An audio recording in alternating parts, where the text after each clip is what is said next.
পুরীধামে এসে উপস্থিত হয়েছেন জগন্নাথ দেবকে দর্শন করার অভিপ্রায়ে সার্বভৌমকে কৃপা করবেন।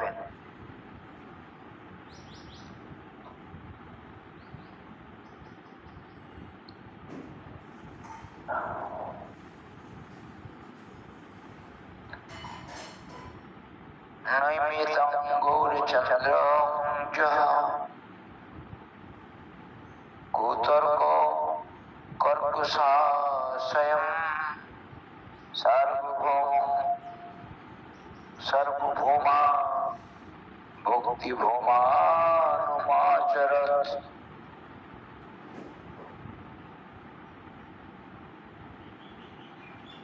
কুতর্ক কঠিন হৃদয়, যারা ভগবানকে মানে না তাদের কিরকম বলছেন? কুতার্কিক, কুতর্ক কঠিন তাদের হৃদয়। সার্বভৌম ভট্টাচার্যকে যিনি পরম ভক্তিমান করিয়াছেন। আমরা ভগবানকে ভক্তি করি না, ভগবানকে প্রণাম করি তো, ভগবানকে নিশ্চয় মানি। এইরকম অবস্থাতেও সার্বভৌম ভট্টাচার্য ছিলেন না, ভগবানকে মানতেন না, নিরাকার নির্বিশেষ নির্গুণ বলে মনে করতেন। বললেন এমন যে সার্বভৌম ভট্টাচার্য তাকে পর্যন্ত ভক্তি পথে আনিয়েছেন, ভগবানকে মানিয়েছেন। ভগবান যে সর্বশ্রেষ্ঠ তা সেটা জানিয়েছেন। সেই মহান গৌর সুন্দরকে আমি নমস্কার করি। আমার কবিরাজ গোস্বামীপাদ সুন্দর করে প্রথম শ্লোক বর্ণনা করছেন। কুতর্ক কর্কশাশয়ং, কুতর্ক দ্বারা কর্কশ অর্থাৎ কঠিন হইয়া যায় যার হৃদয়ে, তাকে বলে কুতর্ক কর্কশাশয়ং। সার্বভৌম শব্দের বিশেষণ সার্বভৌম ভট্টাচার্য ছিলেন অদ্বৈতবাদী। অদ্বৈতবাদী বুঝো?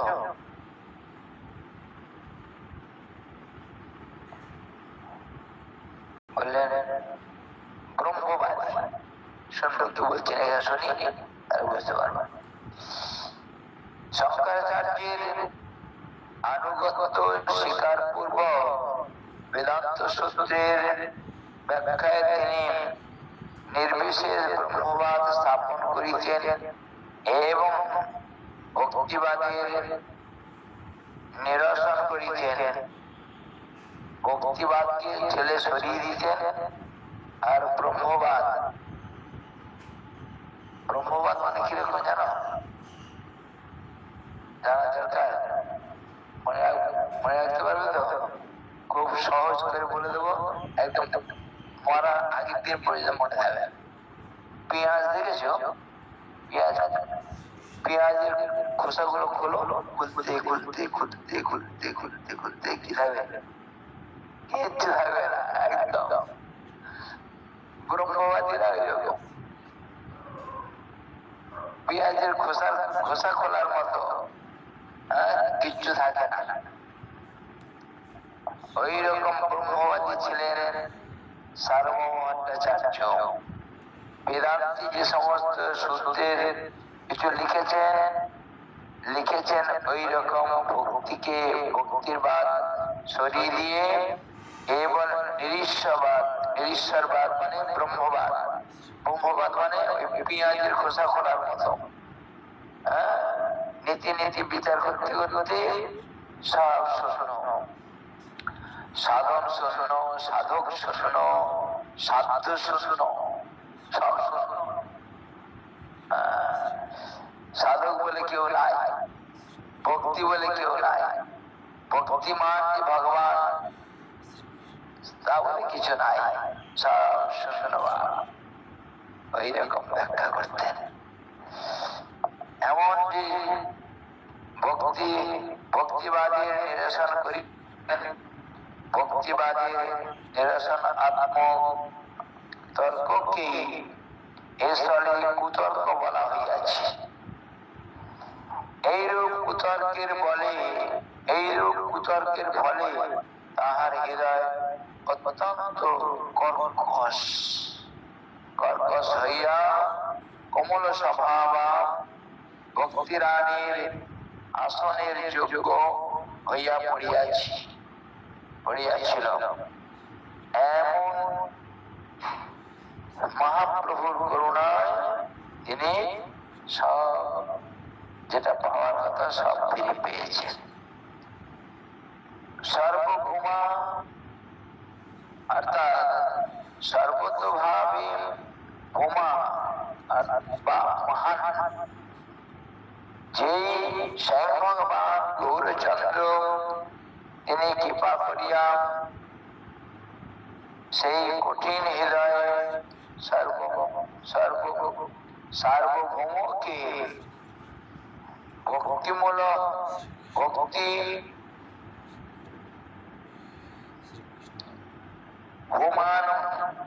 ভূমান মানে ভক্তি বিষয়ে ভূমা অর্থাৎ মহান ভক্তির দ্বারা মহান করিয়াছে।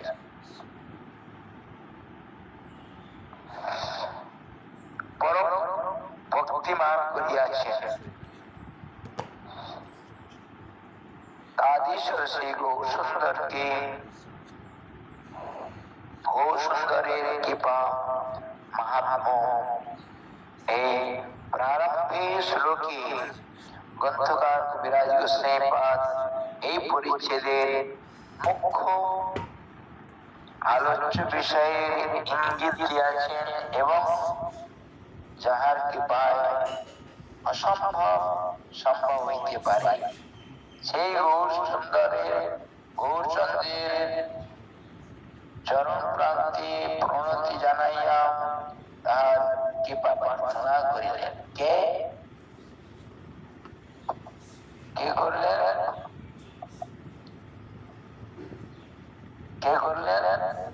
হ্যাঁ, কি বললে বলো?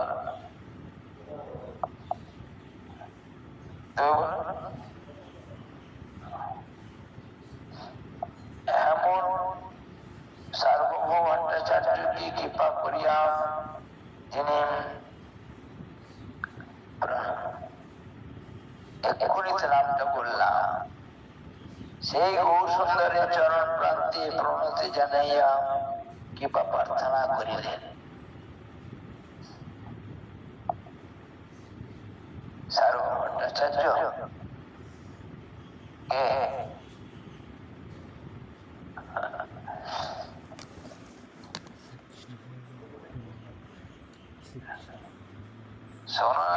কোথায় মনটা বসে আছে দাদা? এই প্রারম্ভ শ্লোকে গ্রন্থকার কবিরাজ গোস্বামীপাদ, শুনতে হবে তো মন দিয়ে, গ্রন্থকার কবিরাজ গোস্বামীপাদ এই পরিচ্ছেদের মুখ্য আলোচ্য বিষয়ে ইঙ্গিত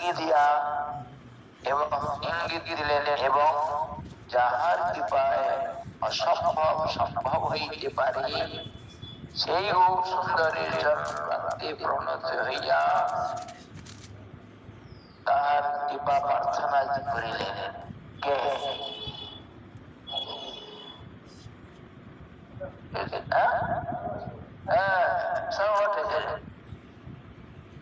আশ্চর্য, নাম করে বলে দিচ্ছে কিছু তো বোঝানো মনে হচ্ছে।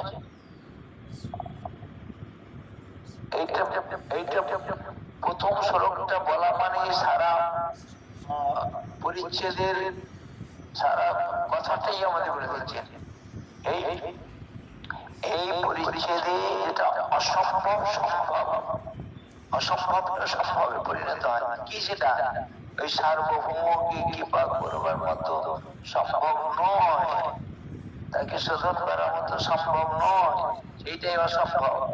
এমন যে কবিরাজ গোসাইপাদ তার এই প্রথম পরিচ্ছেদে মুখ্য আলোচ্য বিষয়ে ইঙ্গিত দিলেন এবং যাহার কৃপায় অসম্ভব সম্ভব হইতে পারে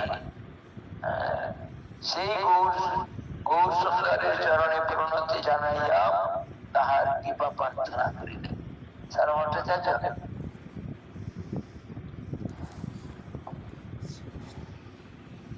কবিরাজ গোসাইপাদ সর্বপ্রথমে কথা সারের মধ্যে একটি শ্লোকে প্রত্যেক পরিচ্ছেদে নিজস্ব মন্তব্য বা নিজের পরিচ্ছেদের তাৎপর্য একটি শ্লোকের দ্বারা সুন্দর করে আমাদের জানিয়েছেন। আমরা এখন 18 নালা হইতে শ্রীমান মহাপ্রভু একাকী জগন্নাথ মন্দিরের দিকে চলিলেন। তার চিত্ত প্রেমে আবিষ্ট তদবস্থায় তিনি সে মন্দিরে প্রবেশ করিয়া জগন্নাথকে দর্শন করিয়া প্রেমোচ্ছ্বাসে একেবারে অস্থির হইয়া পড়িলেন। এই অবস্থায় আমরা আজকে শ্রবণ করব শ্রীমান মহাপ্রভুর জগন্নাথে এসে কি হয়েছে শুনুন। জয় জয় গৌরচন্দ্র জয় নিতানন্দ জয় অদ্বৈত চন্দ্র জয় গৌর ভক্তবৃন্দ। আবেশে চলিলা প্রভু জগন্নাথ মন্দিরে, জগন্নাথ দেখি প্রেমে হইলাই অস্থিরে। কে অস্থির হলেন? মহাপ্রভু। এই কথা কি বলছেন? কবিরাজ গোসাইপাদ মঙ্গল আচরণ করছেন, প্রতি পরিচ্ছেদে মঙ্গল আচরণ করছেন, শ্লোক দিয়ে করেছেন।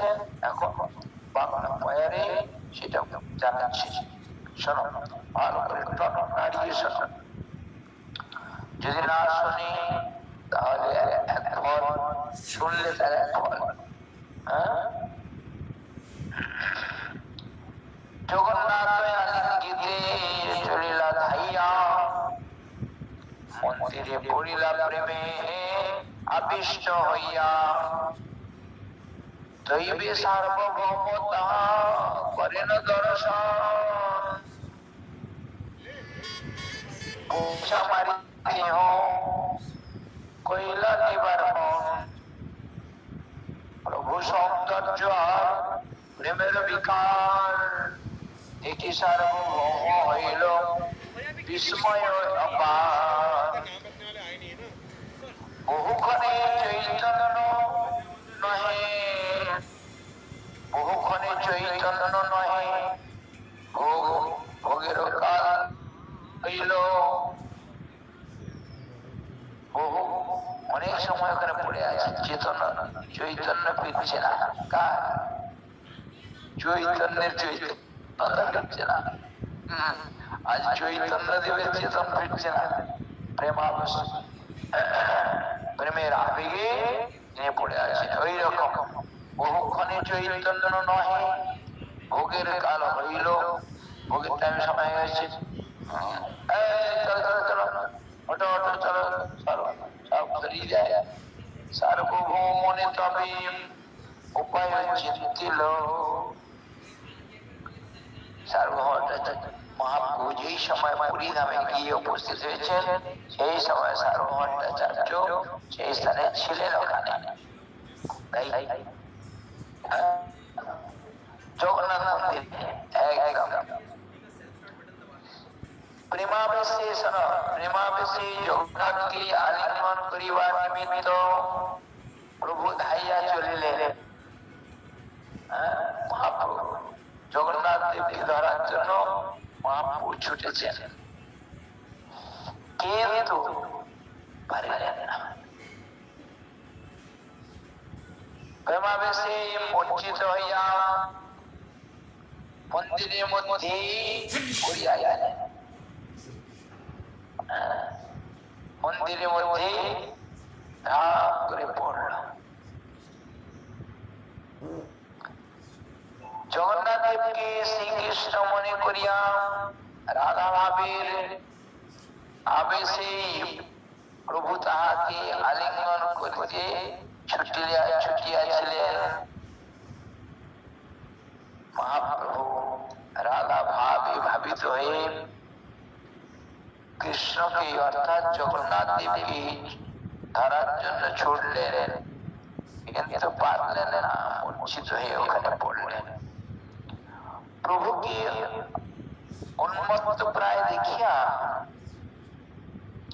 অজ্ঞ, যারা বোঝে না, অজ্ঞ পরীক্ষা পান্ডাগণের যারা কেবল লাঠি দিয়ে মাথায় ঢুকে খালি বাম হাতে সেই পয়সা আদায় করার মতো যে সমস্ত স্বভাব ঘুরে বেড়ায়, জগন্নাথকে কে দর্শন করলো কে দর্শন করলো না সেদিকে তাকায় না, এইরকম যারা, সেই পরীক্ষাগণ তাহাকে মারিতে উদ্যত হইয়াছিল।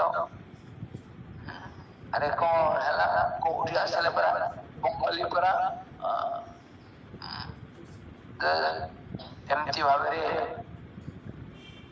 কিন্তু মারিতে পারিলেন না। দৈব চক্রে সার্বভৌম ভট্টাচার্য শ্রী জগন্নাথ দেব, জগন্নাথ সেই সময়ে মন্দিরে জগন্নাথ দর্শনার্থ সেই সময় মন্দিরে উপস্থিত হইয়াছিলেন। হ্যাঁ, বুঝতে পারছো? তিনি পরীক্ষাকে বাধা দিলেন, এরা উৎপাত করছিল। আর সার্বভৌম ভট্টাচার্য সেখানে বিশেষ পণ্ডিত, তাকে সকলেই পুরীর সকলেই মান্যতা দেয়, জ্ঞানী হলে সকলে মান্যতা দেবে।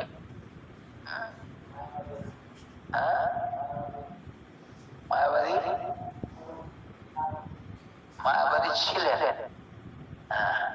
মায়াবাদী যখন ছিলেন, মায়াবাদী হয়েও মহাপ্রভুর এইরকম অবস্থা দেখে তিনি কিছু ভেবেছিলেন এবং তাকে ওই পরিচয় পান্ডাগণকে যে হ্যাট করে তাকে মারার জন্য বা সরিয়ে দেওয়ার জন্য উৎপাত করছিল, তাকে বলে তোমরা এরকম করো না, এরকম তাকে বাধা দিলেন।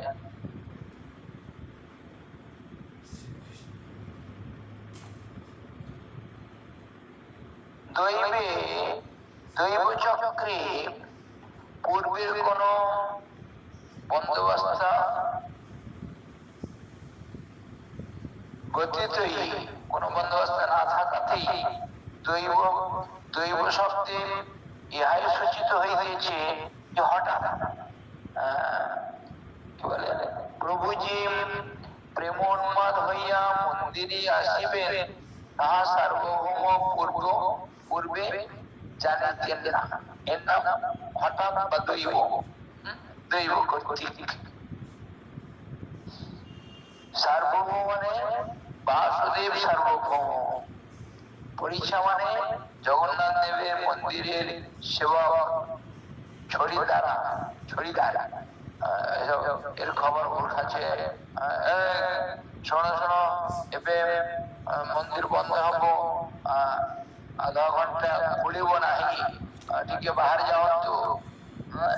এমন মন্দিরে আমরা ঠিক মন্দিরে গেলাম, মন্দিরে মাইকে বলতে লাগলো, এখন ভগবান নৃত্য শুনছেন, নৃত্য দেখছে, এখন 2 ঘন্টা মন্দির খুলিব নাই, আপনারা অপেক্ষা করুন তো, অস্থির হব নাই, চুপচাপ রহুন তো।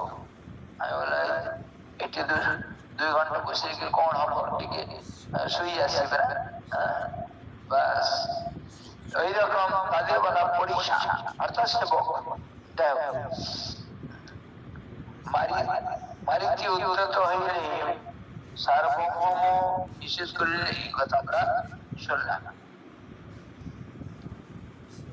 বিস্ময় অপার অর্থাৎ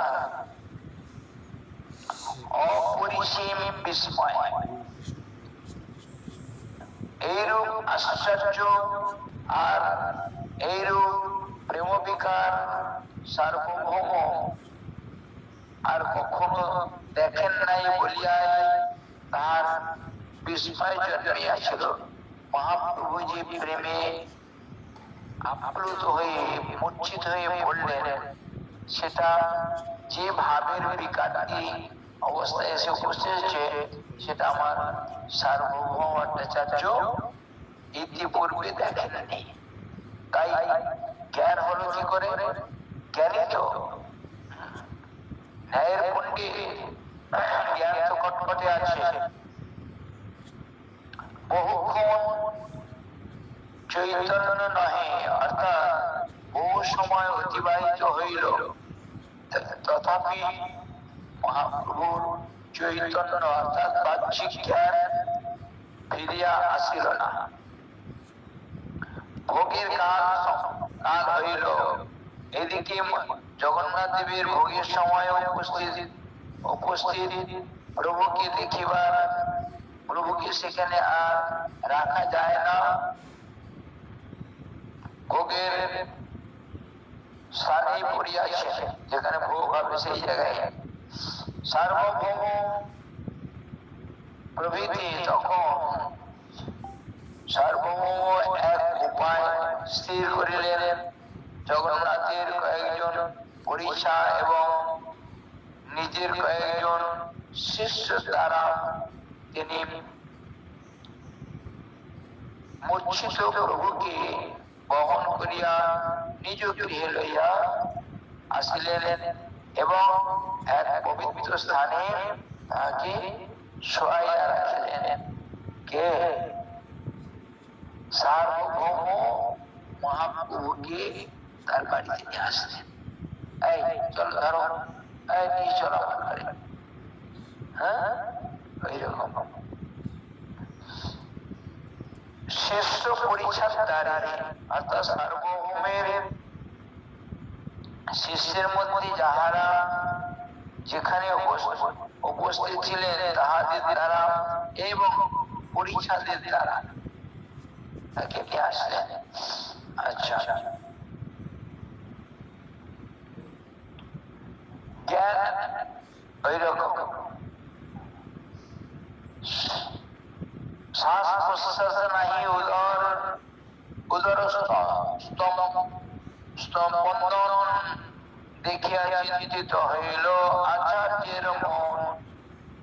অচেতন হয়ে পড়েছে, কিন্তু দেখলো মনে হচ্ছে মরেনি। হ্যাঁ, কেন? পেটটা নড়ছে, শ্বাস প্রশ্বাস চলছে বলে মনে হচ্ছে। সেই জন্য অচেতন অবস্থায় আছে সার্বভৌম ভট্টাচার্য বা সকলে দেখলেন। সূক্ষ্ম তুলা দিয়া নাসাকৃতি ধরিল, ঈশ্বর চলিতে তো দেখে ধৈর্য হইল। ওটাও বুঝতে পারছে না, দেখে নাকি নিঃশ্বাস চলছে কিনা এইটা দেখলেন। একটা ছোট্ট তুলো ধরে এটা তুলোটা নড়ছে, বোঝা গেল নিঃশ্বাস চলছে, অর্থাৎ জ্ঞান। এখনো কিছু হয়নি।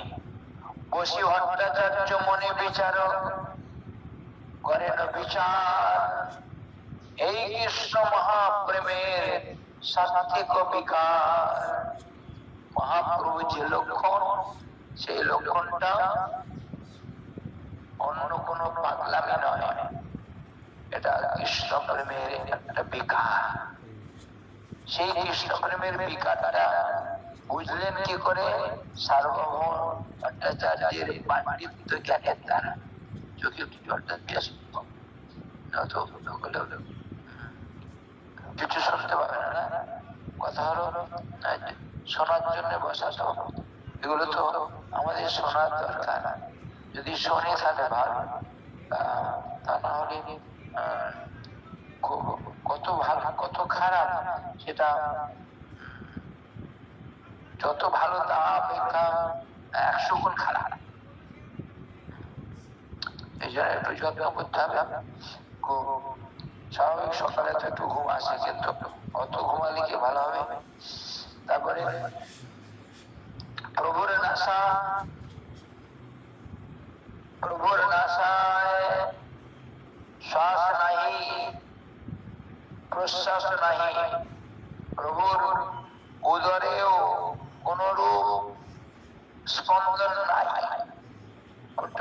শ্বাসের পেটে ওঠে নামে না, এরকম সেটাও দেখা যাচ্ছে না, একেবারে যেন প্রাণহীন হয়ে পড়িয়াছে। দেখিয়া সার্বভৌমাচার্য বিশেষ চিন্তিত হইলেন।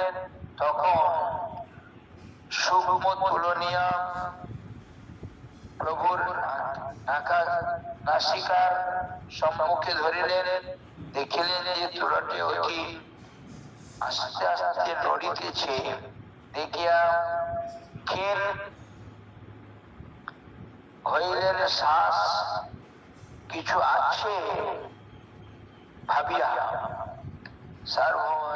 সার্বভৌম একটু আশ্বাস হইলেন। এই ইহা প্রলয় নামক সাত্ত্বিক ভাবের লক্ষণ। সাত্ত্বিক ভাবের অনেকগুলি ভাবের কথা বলেছেন, সেটা এই প্রলয় নামক ভাব। তা সেই জন্য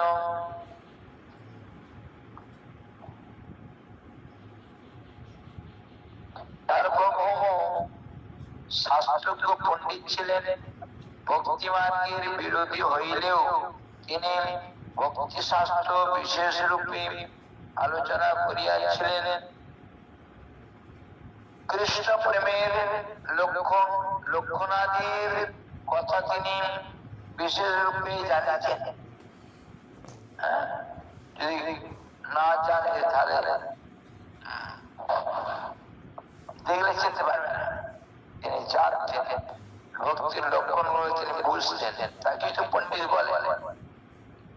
তাই প্রভুর অবস্থা দেখিয়া তিনি বুঝতে পারিলেন ইহা সাধারণ মূর্ছা নয়, প্রভুর দেহে কৃষ্ণ প্রেমের প্রলয় সাত্ত্বিক বিকার প্রকটিত হইয়াছে। বসে সার্বভৌম মনে করেন বিচার, ইহা কৃষ্ণ প্রেমের সাত্ত্বিক বিকার।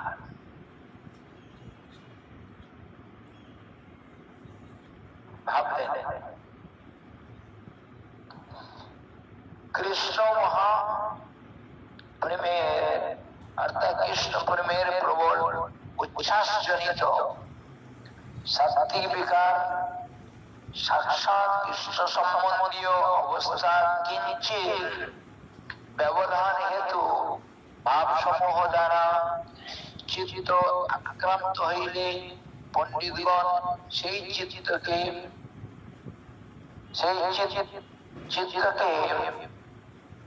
সত্য বলে।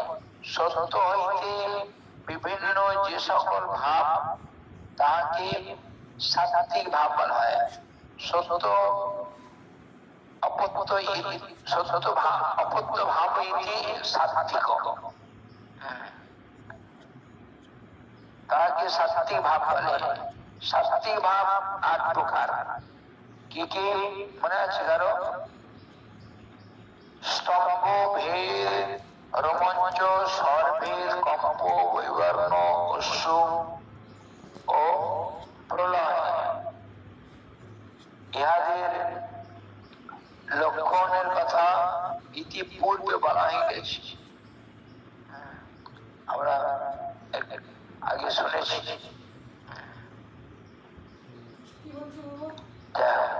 এখন কি বলতে চাইছেন আবার শুনে?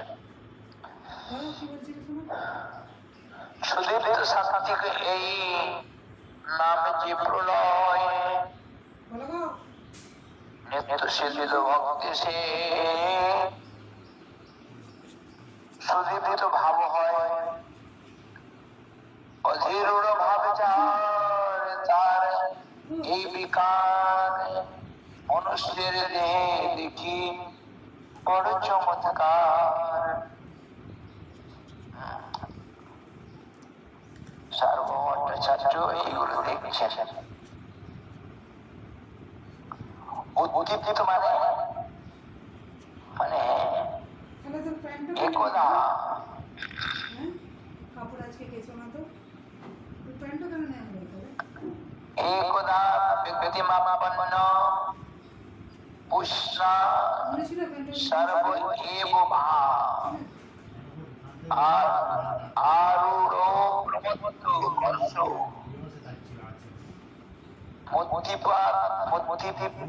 মুদ্দিপিতা ইতি কীর্তিতা। উদ্দীপিত বলতে এরকম এক সময় ৫, ৬ বা সমসাত্ত্বিক ভাব উদিত হইয়া পরম উৎকর্ষ লাভ করিলে তাহাকে উদ্দীপিত ভাব বলা হয়। এই জগতে সাত্ত্বিক ভাবের যে ভাবগুলি, কোন ভাব যদি একটি ভাব এই জগতের মানুষের হয় তাকে বাঁচিয়ে রাখা খুব কঠিন। আর আমার মহাপ্রভু এই ৫-৬টি বা সবগুলোই ৮টি ভাবই, সে কথা ভক্তির সাথে তো সিন্ধুতে আমাদের জানিয়েছেন। সেই ৪টি ভাবই একসঙ্গে উদিত হওয়ার নাম উদ্দীপিত ভাব। মানে একসঙ্গে সমস্ত ৭টি ভাবগুলি স্তম্ভ, ভেদ, রোমাঞ্চ, কম্প, সুপুলক আদি বৈবর্ণ, পুলক, প্রলয়, এই সমস্ত একসঙ্গে উদিত হওয়ার নাম উদ্দীপিত ভাব। কিছু কিছু ঘটে রাখার জন্য চেষ্টা করবো, তাহলে ভালো হলো। উদ্দীপিত এবং উদ্দীপিতা, উদ্দীপিত এবং উদ্দীপিতা ভাবের অবন্তমী সর্বৈব পরম কোটি সাত্ত্বিক তত্ত্ব বিভ্রন্তি। ভক্তির সাপ্তাহিক সিদ্ধ উদ্দীপিত সমস্ত সাত্ত্বিক ভাব মহাভাবের পরমোৎকর্ষ প্রাপ্ত হইলে উদ্দীপিত ভাব হয়। ভক্তির সাপ্তাহিক সিদ্ধ ১-৩-৪৭ নম্বরে শ্লোকটি বলেছেন। তাই প্রলয় মানে সুখ ও দুঃখ বশত চেষ্টা শূন্যতা ও জ্ঞান শূন্যতাকে প্রলয় হয়ে গেলে হবে। প্রলয় এই জগতের জ্ঞান হারিয়ে ফেলে তাকে প্রলয় বলা হয়। সুখ দুঃখ সব জ্ঞান শূন্যর নাম প্রলয়।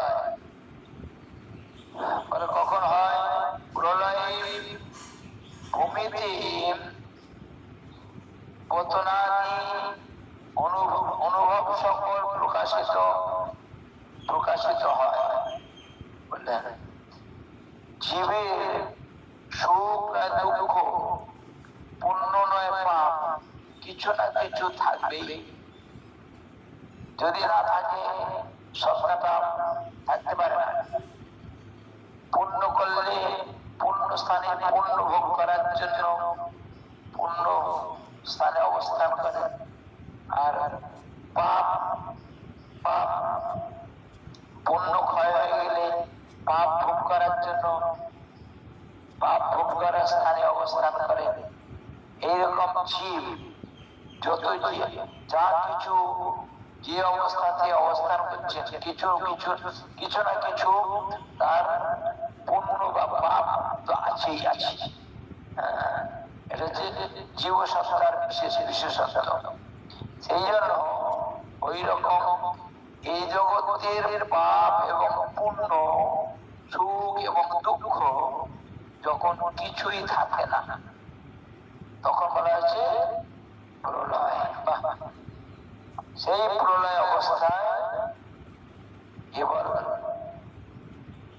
প্রলয় ভূমিতে পতনাদি অনুভব সময় প্রকাশিত হয়।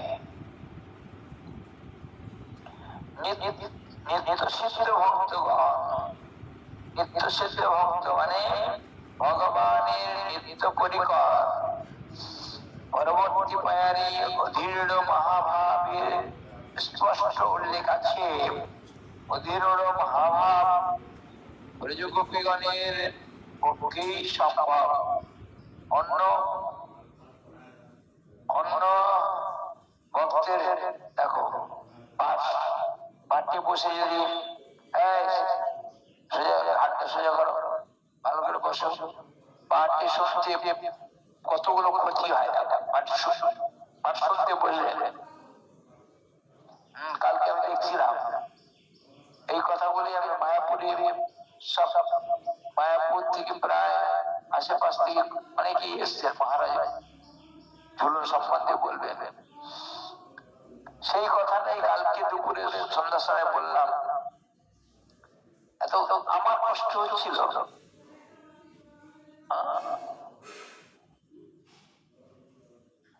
পাঠ করে সুখ হয়, পাঠ শুনে সুখ হয়। পাঠ করে কখনো কখনো এরকম কষ্ট হয়, পাঠ শুনে আবার এরকম কখনো কখনো কষ্ট হয়। কখন জানো, ওই রকম যখন ভালো জিনিসটাকে শ্রোতার দিকে তাকালে বোঝা যায় যে শুনছে কি শুনছে না। চেয়ারে বসে থাকুক আর নিচে বসে থাকুক, সামনে বসে থাকুক, যেই হোক না কেন, এত কষ্ট আমার হচ্ছিল। আমার মনে হয় যেখানে এরা বসেছিল তাদের কারো এরকম হয়নি। এত যদিও একটু বুঝতে কঠিন কঠিন লাগছিল, তাহলে তাকে তো ভেঙে বলা হচ্ছিল। কিন্তু প্রত্যেকের দিকে তাকালাম, এত উদাসীনতা ভাব।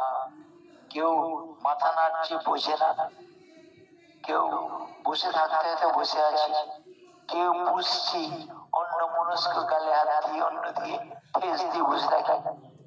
ওটা যেমন পাঠ শোনার প্রবৃত্তি নয়, ওটা কত মারাত্মক ক্ষতি করে পাঠকের যে প্রাণটাকে। নয়, পাঠ করার একটা প্রাণ আছে, সে পাঠ করার প্রাণটাকে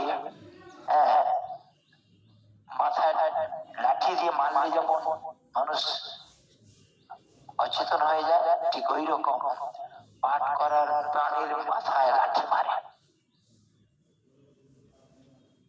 এমন কোন এখানে তোমাদের কঠিন কথা বলা হচ্ছে না যে একবারে কাজ করে চিত হয়ে শুনতে হবে। এটা কি শুধু আমার জন্য? একদম যদি সচেতনতা যদি না থাকে, নিজের ক্ষতি হবে আর অন্যেরও ক্ষতি হবে, পরিবেশ নষ্ট হবে, যে পাঠ করবে তার নষ্ট হবে, নিজেদের একবার 16 আনা গড় গড় করে সব চালনি দিয়ে বলে বেরিয়ে যাবে। সেই জন্য বলো শোনো না বাবা, এইগুলোই তো শোনার জিনিস। অন্য কিছু শোনার বিশেষ নয়। সেই জন্য এইগুলোকে শুনতে হবে যত্ন করে। খুব আনন্দের জিনিস আর খুব আদরণীয় বস্তু, শুনলে আনন্দ।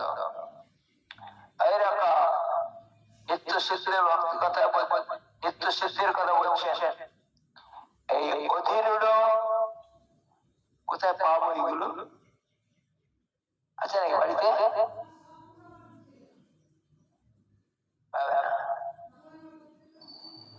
অধীর ভাব ব্রজগোপীদের পক্ষেই সম্ভব। একদম ব্রজগোপীগণ যেভাবে গোবিন্দের সেবা করে সেটি হচ্ছে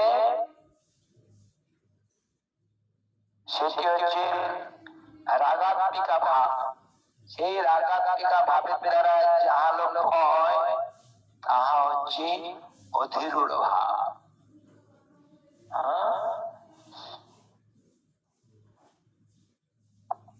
অন্য ভক্তের মধ্যে অন্য ভক্তের জন্য সম্ভব নহে।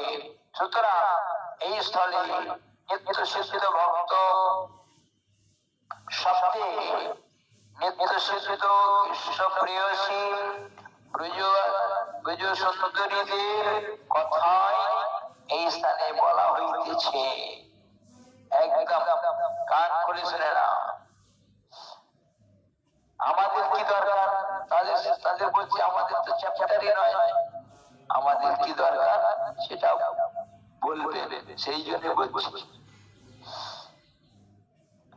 প্রভুর দেহে যে সমস্ত লক্ষণ প্রকাশিত হইয়াছিল সেই সমস্ত দেখিয়া সার্বভৌম মনে মনে চিন্তা করিলেন, এই নবীন সন্ন্যাসীর দেহে মহাভাবের লক্ষণ দেখা যাইতেছে। প্রায় সমস্ত সাত্ত্বিক ভাবই ইহার দেহে প্রকটিত হইয়া পরমোৎকর্ষ লাভ করিয়াছে। উহা তো সুদীপ্ত সাত্ত্বিকের লক্ষণ। কি? সুদীপ্ত সাত্ত্বিকের লক্ষণ। এদিকে ইনি অসাড় অবস্থায় ভূমিতে পড়িয়া আছেন। নাসিকায় শ্বাস নাই বলিয়া অল্প চলিতেছে, চলে। ইহাও তো দেখিতেছেন প্রলয় নামা সাত্ত্বিকের লক্ষণ। কে বুঝে গেল? সার্বভৌমাচার্য। ফিল্ড থেকে নেমে গেলে সরে যাবো। সার্বভৌমাচার্য দেখেছেন ওইটা উদ্দীপ্ত ভাবের সাত্ত্বিক ভাবের লক্ষণ, এইটা প্রলয় ভাবের লক্ষণ। এগুলো হচ্ছে লক্ষণ। প্রত্যেকটা জিনিসের লক্ষণ। বেটা ছেলে কি মেয়ে ছেলে বোঝা যায় না? লক্ষণের দ্বারা বোঝা যায়। গরু কি ভেড়া, তাও লক্ষণের দ্বারা বোঝা যায়। সব লক্ষণের দ্বারা আমাদের সেগুলো বিশেষ বুঝতে হবে।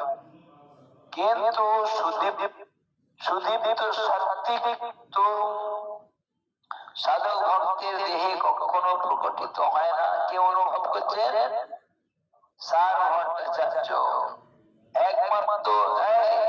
একমাত্র নিত্য সিদ্ধ কৃষ্ণ প্রেয়সী দিগের মধ্যে ইহা অভিব্যক্ত সম্ভব। এই সন্ন্যাসী দেহে এই সকল লক্ষণ দেখিতেছেন কেন?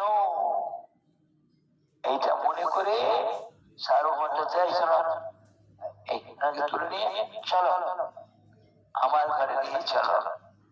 এমনি এমনি নিয়ে আসেনি। একদম এইগুলো শুনতে হবে বাবা। একদম কি সুন্দর, কি মজার কথা শোনো। অধীর ভাব মানে দরকার আছে আমাদের। যদি বলি দরকার নাই তাহলে মূর্খ।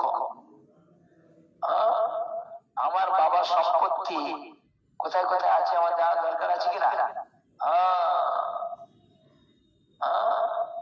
সম্পত্তি গুলো জানবো না? কুকুর বিড়ালে অসুরের রুটি খাবে, সেগুলো পাচ্ছে দিয়ে দেব। সেই জন্য জানা দরকার সম্পত্তি আমাদের কি কি। অধীর ভাব মহাভাবের একটা স্তরের নাম অধীর ভাব।